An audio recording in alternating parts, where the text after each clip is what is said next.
Welcome to Ashwega News. I'm Kritika S. Bahati. Every Republic Day, India watches a colorful parade, marching troops, flying jets, and eye-catching tableau from different states and unions. This tableau look cultural, they look festive, but behind the colors, there is also a selection, rejection, competition, and sometimes controversy. So, how are the states selected? Each year, all states and union territories are invited to send their tableau proposals to the Ministry of Defense. These proposals are not random. They are carefully designed themes. They focus on culture, history, development, or national priorities. A central expert committee examines every proposal. This committee includes artists, cultural experts, and government officials. They judge the tableau on clear points: relevance to the national theme, visual appeal, clarity of message, originality, and technical feasibility. Only a limited number of tableau can be displayed on Kartavya Path during the main parade. This number is usually around 15 to 17 states and union territories. In recent years, so not every state gets selected.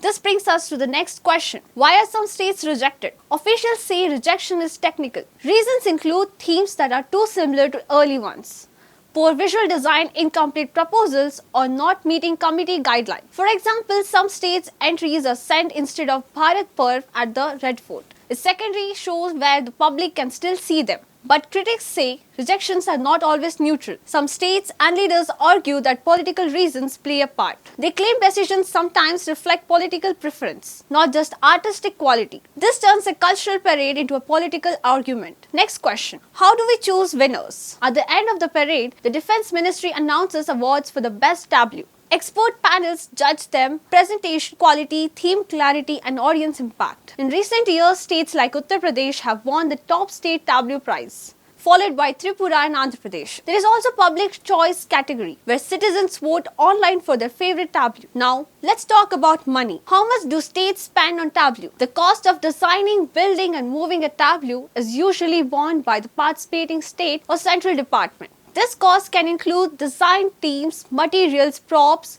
animation, sound, and painting. States must also hire agencies or artists to build the full-size tableau and run rehearsals. Government tender documents show that the states plan their expenses carefully, and payments are released in stages. Only after approval of designs, models, and final execution, while exact totals vary by year and state. Tableau preparation can cost tens of lakhs to several crores of rupees, depending on size, materials, and technology used. This leads to a bigger debate: cultural representation or political messaging. Supporters of the system say tableau must reflect national unity of the Republic Day theme. They believe the parade is not platform for political slogans, but states argue that the culture cannot be separated from reality.